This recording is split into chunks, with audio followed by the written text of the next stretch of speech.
My name's Natalie, I'm 27. Up until about a month and a half ago, I was just another kindergarten teacher, living paycheck to paycheck in a cramped little apartment, barely scraping by.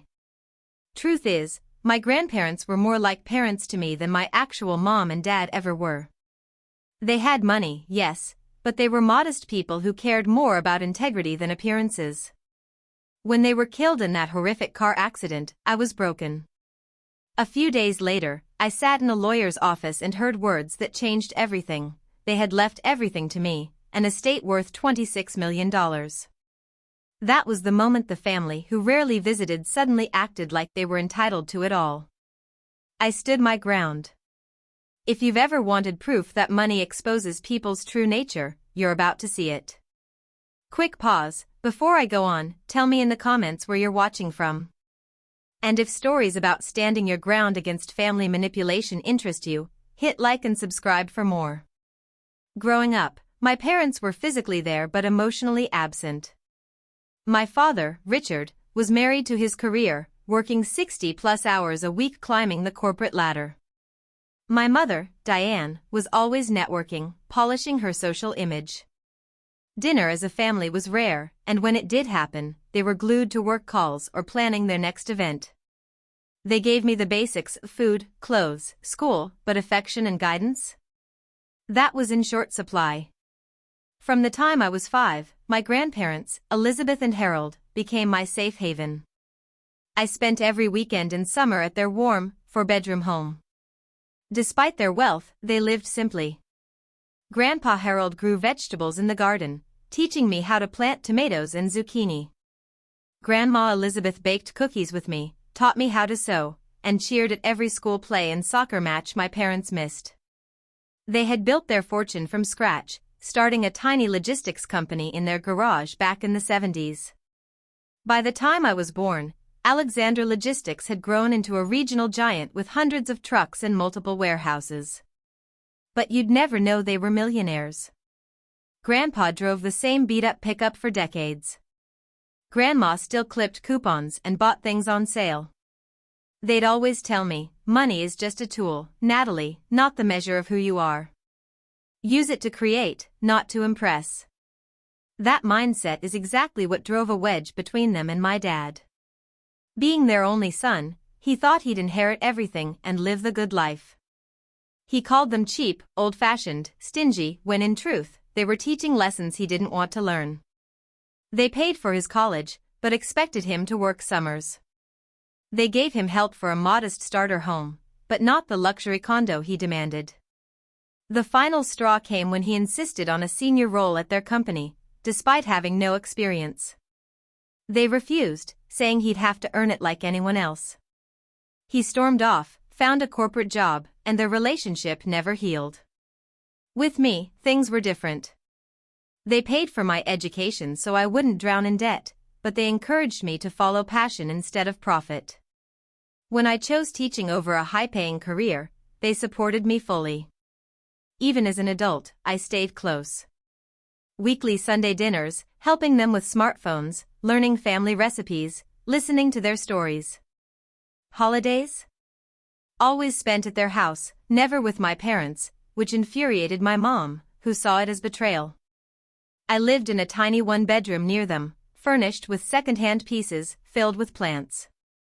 My salary covered my basics, and I was content with little joys, library books, hikes, volunteering at the animal shelter. My grandparents respected that, though they'd sometimes surprise me with practical gifts, new tires, a good blender. Then 6 weeks ago, everything shifted. I was grading papers one evening when the phone rang. The police officer's voice was calm but heavy. My grandparents were coming home from dinner when a drunk driver blew through a red light. Their car was hit at full speed. They died instantly. He said they didn't suffer, but that didn't ease the ache. The funeral was a blur. My parents obsessed over expenses, my brother Jason barely looked up from his phone, Aunt Pam made a scene for attention, and Uncle Steve just hovered like always. None of them had spent real time with my grandparents in years, yet there they were, acting devastated. I felt empty. My two anchors were gone. Their house, once alive and warm, was now just walls. I couldn't even step inside. 2 weeks later, I got a call from Matthew Goldstein, the family's longtime lawyer and my grandparents' trusted friend. He asked us all to come for the will reading. I didn't know it yet, but that meeting would reveal exactly who my family really was. The morning of the reading was gray, rainy, fitting. I arrived early, wearing a simple black dress, carrying the umbrella Grandma had insisted I keep in my car. The law office was an old Victorian-turned-professional space, full of dark wood and leather chairs. Matthew greeted me warmly. He was in his 60s, silver hair, kind eyes. "I'm so sorry for your loss, Natalie," he said softly. "Your grandparents were remarkable. I'll miss our chess matches, and her lemon bars." His sincerity made me tear up. Before I could respond, the glass door swung open. My family arrived like a storm. Dad in first, checking his luxury watch, Mom behind him with a designer purse worth more than my rent, Jason trailing with sunglasses indoors and a wrinkled shirt, Aunt Pam on her phone, loudly complaining, and Uncle Steve, quiet as ever, in her shadow. Dad skipped greetings. "Let's just get this over with. I've got work to do." Matthew kept his calm. "Of course, Richard. We're all here now, please, let's sit." Around the long oak table, we took our places. Dad at one end, claiming authority. Mom beside him, Jason next to her. Aunt Pam across, Steve silent beside her. I sat near Matthew. He cleared his throat. "Before I begin, I want it understood, Elizabeth and Harold were of sound mind when this will was updated. Every decision was deliberate, and every word intentional." Dad snorted. "Just read it, Matt. We all know how this goes. Dad built the business." My father leaned forward, cutting in sharply. "I'm his son, this should follow standard inheritance procedure." Matthew ignored the outburst, calmly opening a leather portfolio. Adjusting his glasses, he began to read aloud. "I, Harold Alexander, and I, Elizabeth Alexander, being of sound mind and body, do declare this as our final will and testament." The legal jargon dragged on for several minutes, covering revocations of past documents and naming of executors. My relatives fidgeted in their chairs, growing restless. Then finally, the part everyone was waiting for arrived. "We hereby leave our full estate, including liquid assets of roughly $8 million, an investment portfolio valued at $12 million, real estate holdings including our primary residence worth $5 million, and a 25% ownership stake in Alexander Logistics, valued around $1 million, to our cherished granddaughter, Natalie Grace Foster." The air froze. The silence was so thick I could barely breathe. For a split second, I thought I had misheard. Matthew went on, "We make no provision for our son, Richard Alexander, our daughter-in-law Diane, our grandson Jason, our daughter Pamela Davis, or her husband Stephen Davis. They have already been supported during our lifetime, and our reasoning has been made clear to this office." My father shot up so violently his chair toppled back. "Let me see that," he barked, yanking the paper from Matthew's hands, scanning it with growing panic. "This is outrageous." My mother chimed in furiously. $26 million, to a kindergarten teacher? She doesn't have the faintest idea how to handle money like this. Jason slammed his palm on the table. "And what about me? I'm family too, I need funding for my startups." Aunt Pam's face burned red as she snapped at me. "What did you do? How did you trick them into this?" I sat frozen, my thoughts spinning. My humble grandparents had quietly built a fortune, and now, every cent of it had been entrusted to me. Matthew gently reclaimed the will from my father's grip. "Please, take your seats. There's more." He clicked a remote, and a large screen lit up. My grandparents appeared, sitting side by side on their familiar living room couch. My throat tightened at the sight of them alive again. Grandpa spoke first, "If you're seeing this, we've passed on. We want you to hear our reasoning directly, so there's no confusion. Grandma picked up. Richard, Pam, we love you, but we cannot ignore how your priorities have strayed. With the exception of Natalie, we've seen you choose materialism over family time and treat us as a source of money rather than as parents. For the next several minutes, they explained how decades of missed holidays, unpaid loans, and condescending remarks about their modest lifestyle had shaped their decision. The company we built, Grandpa said firmly, was never about chasing wealth, it was about security for loved ones and fair treatment of employees. Natalie is the only one who has lived by those values. Grandma added softly, she visits without asking for anything. She chose to teach children, not for money, but because it gives her purpose. We trust her to honor what we've built. They outlined hopes for their wealth to support education and community projects, causes dear to them but often pushed aside while running the business. Then the video faded to black. My father erupted instantly. This is nonsense. They were senile. We'll contest it. No judge will uphold this madness. Matthew remained steady. They anticipated that argument, Richard. Multiple independent doctors confirmed their mental clarity before finalizing the will. Their records documenting years of behavior will make any legal challenge both costly and very unlikely to succeed. My mother's tone shifted, suddenly syrupy. Natalie, sweetheart, you know this isn't right. They must have been confused. That money belongs to the family. Surely, you'll share it with us? All eyes burned into me. My chest tightened. I need time. I didn't expect any of this, I stammered. Jason scoffed. There's nothing to think about.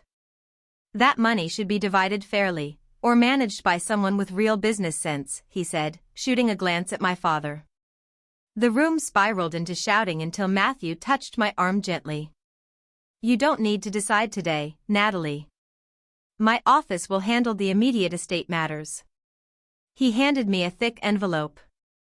This has the documents, house keys, and contact information for advisors. Call me whenever you're ready. The meeting dissolved into chaos, threats of lawsuits, accusations, slammed doors. As we filed out, my father gripped my arm hard. This isn't finished. Be at our house at 6. We'll settle this as a family. His tone made it clear, it wasn't a suggestion. Shaken, I drove aimlessly for hours before stopping at a quiet park. The envelope sat unopened beside me, heavy with both promise and pressure. By evening, I pulled into my parents' driveway, their massive glass and stone mansion towering above. Taking a deep breath, I carried the envelope inside. They were waiting in the formal living room. My father stood with scotch in hand, my mother perched stiffly on a designer chair, Jason scrolling on his phone, Aunt Pam pacing, Uncle Steve staring out the window. Sit down, Natalie, my father ordered when I walked in. I chose a seat near the door, just in case. He launched into his smooth, corporate tone. Let's be rational. Your grandparents weren't in their right minds. They wanted this money to benefit all of us, not just you. My mother leaned in with forced sweetness. Darling, managing a fortune isn't simple. Your father has the expertise to handle this properly. You'll still walk away with a decent cut, my mother said smoothly. Enough for a proper house, not just that tiny apartment. The smugness in her tone made my stomach twist, but I stayed quiet. Sensing weakness, my father leaned in. Here's the deal. You transfer the estate to me, head of the family, as it should be. I'll handle everything fairly. You'll keep 10%. More than enough for your simple lifestyle. 10%, I repeated, finally finding my voice. That's still over $2 million. Exactly, Jason cut in quickly. Plenty for a teacher. I, however, need at least $5 million to launch my crypto exchange. It's going to be massive. I gave him a look. Jason had never held a job for more than 3 months, hopping from one ridiculous idea to the next. His last brilliant startup, a restroom rating app, had gone bankrupt after he torched $50,000 of my parents' money. The house should come to us, Aunt Pam insisted. We've got 3 kids, and that neighborhood has better schools. I almost laughed. Pam had never even visited my grandparents' home. Her kids barely remembered their names, sending only birthday cards she clearly signed herself. As the evening dragged on, their strategy shifted. Demands turned into guilt trips. After everything we've done for you, my mother said, her voice trembling dramatically, raising you, giving you opportunities, is this how you repay us? I nearly choked on my water. Opportunities? When was the last time either of you even came to see me? Or cared enough to sit through one of my school plays? My father's voice hardened. This isn't a negotiation. You'll sign the transfer. If you refuse, we'll challenge the will. We'll drag up every time you visited them alone. Every word you ever said about us. It'll get ugly fast. A chill spread through me, but then I remembered Grandpa's words when I was just a kid, no one can strip your dignity unless you hand it over. Stand firm in what's right. Uncle Steve, who had been silent all night, finally spoke. Maybe, give her time. It's a lot to absorb. Stay out of it, Steve, my father snapped. The room grew colder. By 9 o'clock, Jason was already typing up transfer paperwork on his laptop. My mother was dialing their attorney for advice. Pam scrolled real estate listings, excitedly describing which walls she'd knocked down first. They had carved up my inheritance like it was theirs to begin with, never once mentioning my grandparents' wishes. Never once asking me. By 10:30, my father slid a freshly printed contract across the table. Sign. I read it slowly. Broad, vague language, essentially handing over everything for a share to be decided later, solely at his discretion. I set the paper down. Took a deep breath. No, I said finally. The room froze. What did you just say? My father asked, his tone low and dangerous. I'm not signing this. Not now, not ever. Grandma and Grandpa trusted me for a reason, and I'm going to honor that. The explosion came instantly. My mother ranted about my selfishness. Jason hurled insults. Pam started crying theatrically about her children's future. I stayed silent. My refusal became my shield. My father slammed his glass onto the table, cracking it. Enough. You conned them, just like you're trying to con us. You sign, or you're out. Family or fortune, you don't get both. His words cut like ice. Looking around, I searched for a glimmer of love, of understanding. Nothing. In that moment, I realized they never saw me as family at all. Just a wallet. I'm not signing, I said, standing. I'm sorry you feel this way, but I have to respect what they wanted. Then get out of my house, my father snarled. I frowned. I live in my own apartment. He laughed bitterly. The apartment we co-signed? The one owned by our company? Check your lease. Consider it terminated. My chest tightened. He was right, I had never realized they controlled the building. You've got 30 minutes, my mother said coolly, checking her watch. Pack what you can. Locks change tomorrow. Jason smirked. Better hurry, sis. 26 million won't keep you warm tonight. In shock, I moved mechanically, stuffing clothes, toiletries, important papers, and a few keepsakes into a bag. My father stood in the doorway like a prison guard, making sure I didn't steal anything. Downstairs, my mother was already on the phone with a realtor about selling the house. As I zipped my bag, my father's voice came cold and final. You were never really part of this family anyway. My father looked me straight in the eye. Your mother and I were on the edge of divorce, until she got pregnant with you. You were the obligation that kept us together. The casual cruelty in his tone knocked the air out of me. I had always suspected I wasn't wanted, But hearing it said so plainly, so coldly, was another wound entirely. From the doorway, my mother chimed in without hesitation. "We've poured enough time and money into you. Private school, braces, camps, dance lessons you never excelled at, consider this the end of our investment." Investment. Not love, not care. An investment, as though I were some stock that underperformed. Then Jason appeared, leaning smugly against the wall. "You'll regret this once you're alone and broke," he sneered. "That money won't last. And when it's gone, you'll crawl back, begging, and we'll remember how you chose cash over family." I zipped my last bag with shaking hands, refusing to let tears fall in front of them. I would not give them that victory. "Is that everything?" my father demanded. I glanced around the room I'd grown up in, though I hadn't truly lived there in years. Old ballet trophies, my diploma, shelves stacked with novels and textbooks, photo albums filled with memories. Too much left behind. "I can come back later for the rest," I said quietly. He laughed, sharp and final. "There won't be a later. Whatever you leave tonight goes to charity, or the trash. Your choice." The weight of his words sank in. They weren't just pushing me away, they were erasing me entirely. All because I wouldn't surrender money that was never theirs. I snatched my grandmother's quilt from the bed, crammed it into my bursting bag.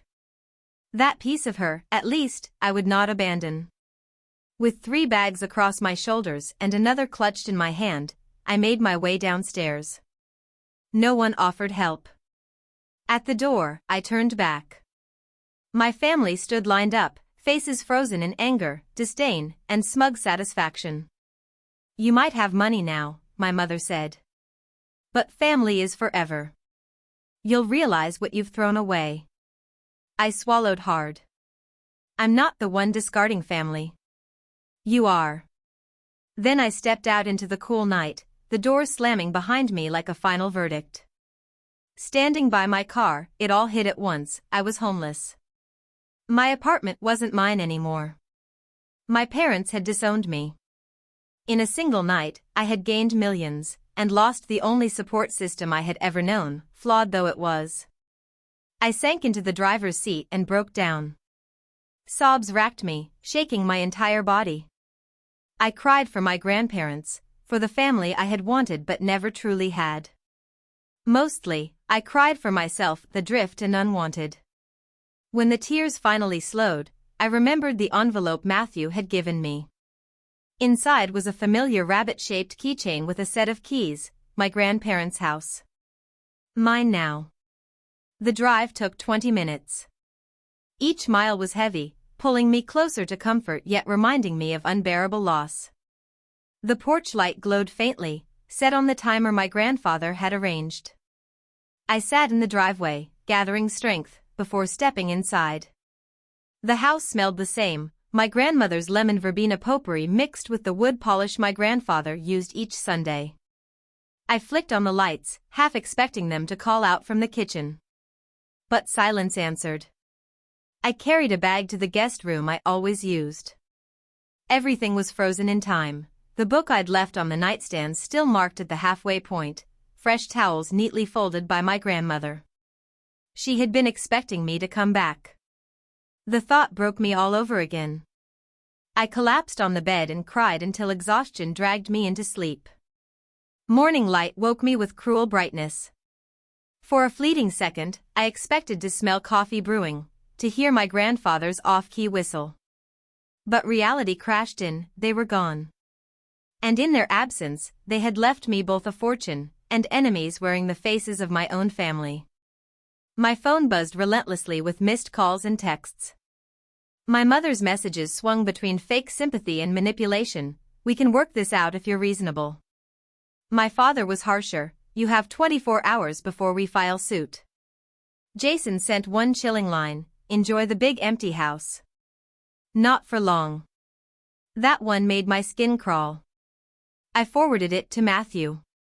His reply was immediate, "Stay put. I'll be there in 30 minutes. Don't open the door for anyone." His urgency scared me, but it also comforted me. at least someone was still on my side. Right on time, Matthew arrived, briefcase in one hand, 2 coffees in the other. We sat in the kitchen where my grandparents once ate breakfast together. "First things first," he said, sliding a cup to me. "Your family's already contacted 3 lawyers about contesting the will." I anticipated this and prepared. My hands tightened around the warm mug. "They kicked me out last night. Turns out my father owns my apartment building through some company." Matthew sighed. Typical Richard, always using leverage. "But your grandparents planned for this. Look." He pulled out documents and laid them before me. It was a deed to a small cottage outside of town. "Your grandmother bought this years ago and placed it in a separate trust. Your father doesn't know it exists. If you need to, you can live there." Relief flooded me. I wasn't entirely cornered. But Matthew wasn't finished. "And there's more. Your grandparents had allies. People who cared about them and about you. You're not as alone as you think." As if to punctuate his words, a knock sounded at the back door. Matthew smiled knowingly. That would be Carlos. Carlos Ramirez. The name stirred something faint in my memory. He had been both caretaker and estate manager for my grandparents for nearly 15 years, living quietly in the guest house behind the property. When I opened the door, a man in his early 50s stood there, salt and pepper hair, gentle eyes, his hat held respectfully in his hands. "Miss Natalie," he greeted softly, his voice warm. "I'm so sorry about your grandparents. They were remarkable people. I noticed your car this morning and thought I should check if you needed anything." The simple kindness nearly undid me. "Thank you, Carlos," I whispered. "I'm honestly overwhelmed." He nodded with quiet understanding. "Mr. Harold and Mrs. Elizabeth worried about that. They asked me to look after you if anything ever happened. The house, the land, everything's been cared for. I've kept watch." Matthew motioned for Carlos to join us at the table. Over the next hour, he shared stories I'd never heard, tales that revealed 2 people deeply loved and respected by those who worked with them, in ways their own family had never appreciated. Then Carlos's expression darkened. "Your father and brother, they came here after the funeral, when no one was around. They took things, watches, jewelry, electronics. I have all of it on the security cameras." My stomach dropped. I had almost forgotten the system my father once installed under the guise of protection. Carlos shook his head. "They didn't realize Mr. Harold had me upgrade it last year. He never trusted the old setup, said it had too many blind spots." Matthew scribbled notes. "That footage will be invaluable if they push this into court." "There's something else," Carlos continued. "Mrs. Elizabeth kept journals. Detailed ones. She wrote down everything, visits, conversations, even arguments. They're in her study." We followed him to a small room lined with bookshelves. Dozens of leather-bound volumes rested neatly, each carefully dated. Carlos pulled one free. "This one mentions when your father came asking for money last year," he explained. I opened it, instantly recognizing my grandmother's graceful handwriting. May 15th. "Richard visited today, first time in 7 months.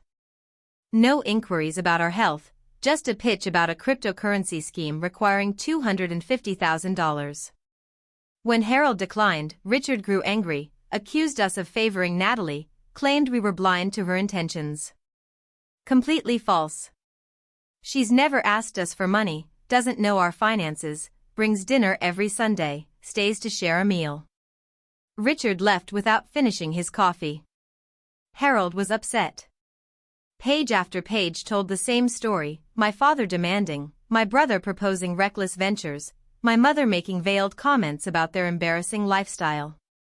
In sharp contrast, my grandmother described my visits with warmth, the small gifts, the meals we shared, the help I offered. She had seen me in ways my parents never had. While I was still reading, the doorbell rang.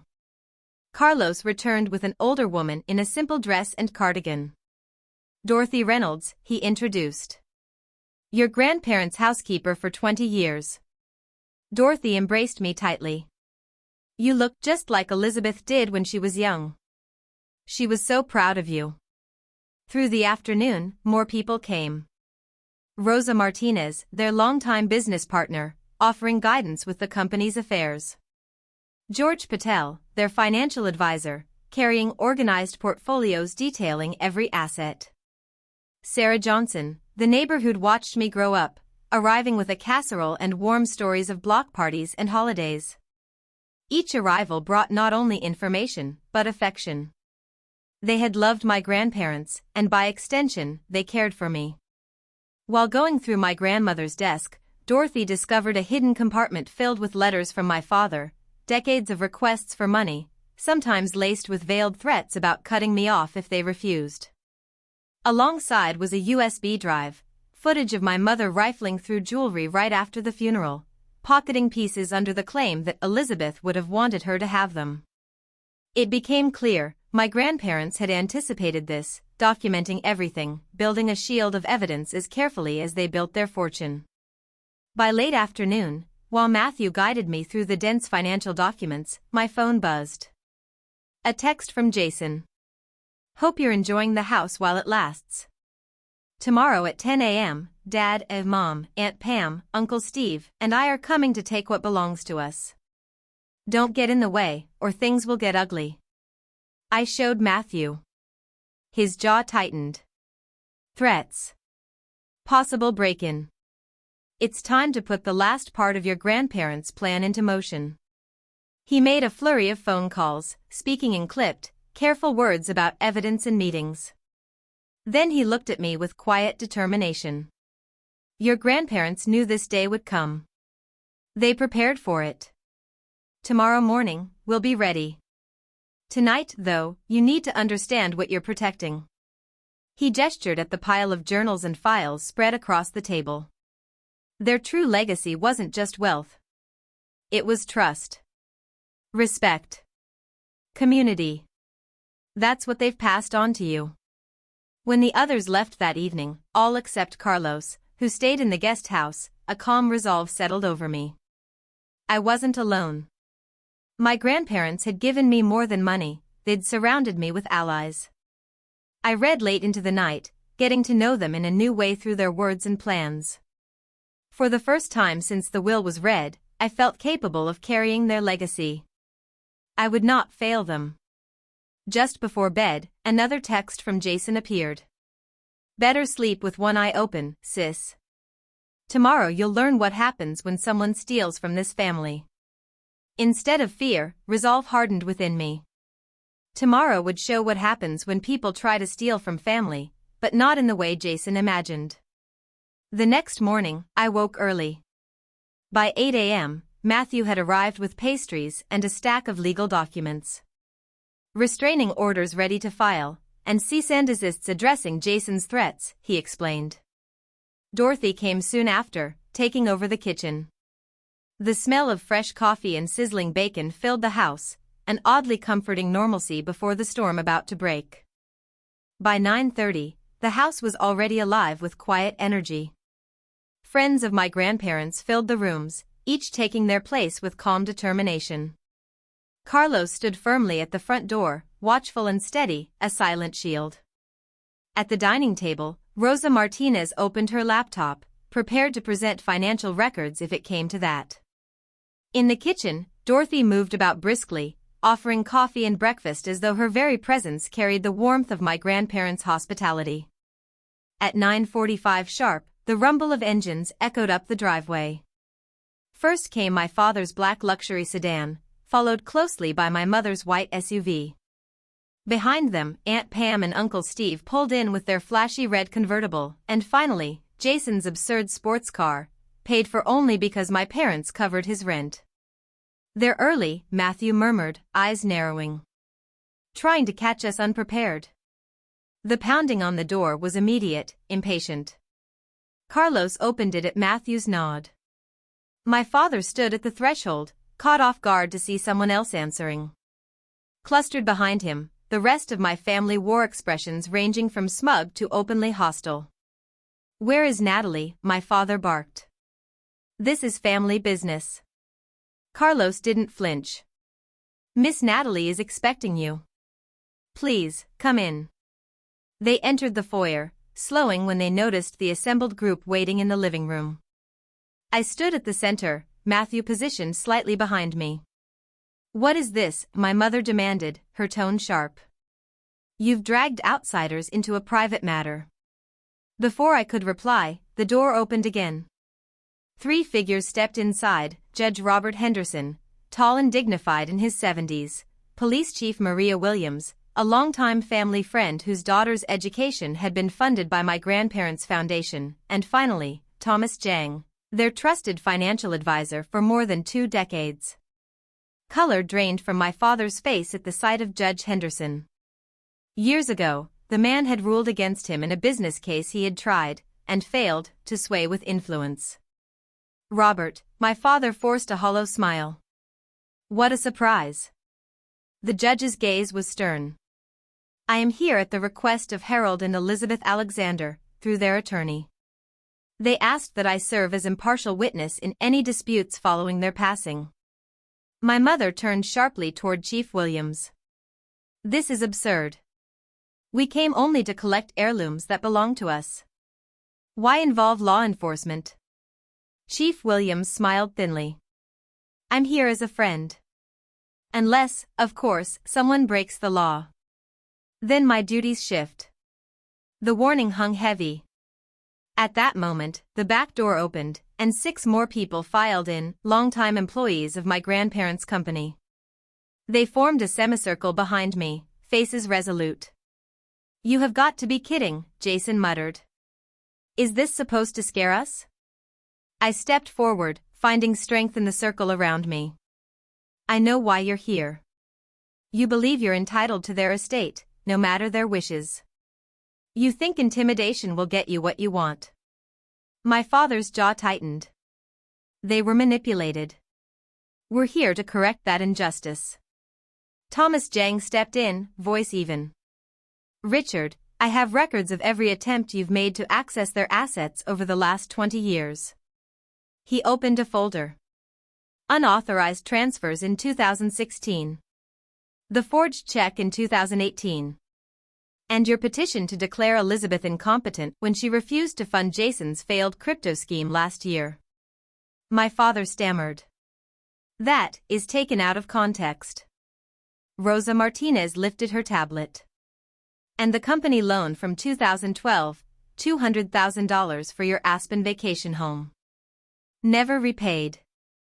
Piece by piece, evidence was laid out. Each revelation underscored years of greed and neglect. Aunt Pam, trembling with rage, snapped at me. "You venomous little liar. You turned them against us." Judge Henderson's voice cut through. "On the contrary, Mrs. Davis. Elizabeth's video journals leave no doubt. Their choices were their own." "This is all theatrics," my mother hissed. "It changes nothing.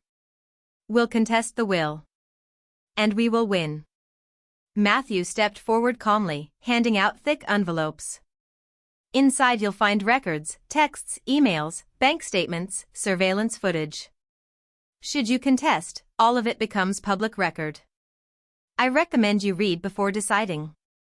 Uncle Steve opened his. His face drained as he skimmed the contents. "Pam," he whispered, "we should leave. We can't win this." She jerked her arm away. "I won't give up." But my father had already gone silent, his eyes locked on damning documents detailing both shady business deals and cruel remarks he thought had gone unheard. Chief Williams stepped closer. "The property is fully monitored. Any attempt to remove items will be prosecuted as theft." Carlos nodded. "Everything recorded, stored, and backed up off-site."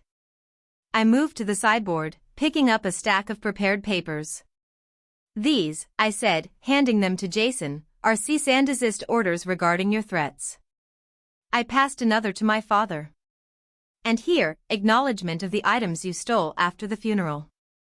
I expect their return. Finally, I handed one to my mother. These outline the only terms under which I'll maintain contact. Respect their wishes, and end all attempts to contest the will. The silence that followed was heavy. They realized, perhaps for the first time, that they were outmatched. Every scheme had been anticipated, every angle closed off. My father finally broke. "This isn't over," he muttered, but his voice carried no conviction. "It is," Judge Henderson replied evenly. "Your parents were thorough. No court would overturn their plans." One by one, they backed toward the door. Jason lingered, his glare sharp as a blade as he passed me. "This isn't finished," he muttered under his breath. "Maybe not," I answered evenly, "but what is finished? Is you exploiting this family? My grandparents saw you clearly, and that's why we're standing here today." As they shuffled out toward their cars, the heaviness in the room began to lift. Dorothy, ever the caretaker, busied herself pouring fresh coffee and setting out pastries, as though she could sweep away the lingering bitterness with warmth. Around me, friends and allies offered quiet congratulations, words of encouragement. And yet, inside, I felt oddly hollow, not victorious, not broken either. I had defended my grandparents' wishes, but in the process, I'd severed what little thread was left between me and my blood family. It was a win, yes, but it tasted bittersweet. Judge Henderson must have noticed the conflict on my face. Resting a steady hand on my shoulder, he spoke softly, "Natalie, your grandparents would be proud. Not only for what you accomplished today, but for the dignity and integrity with which you did it." Rosa gave a gentle nod. "You carry their spirit more than anyone else. That's why they trusted you with their legacy." As I watched the taillights of my family's cars fade down the driveway, I realized something. I had stepped into a new chapter. The family I had been born into was gone, but in their place stood another, one forged through loyalty, respect, and genuine care. That was the true inheritance Harold and Elizabeth had left behind. The next 6 months passed in a blur. The days after the confrontation were the hardest: paperwork, legal obligations, financial choices, and the quiet ache of knowing my family had chosen greed over relationship. They reached out occasionally, though only when they wanted something. Nothing had changed. With Matthew and my grandparents' advisors guiding me, I launched the Elizabeth and Harold Alexander Foundation for Education, a $10 million fund dedicated to underprivileged students in schools.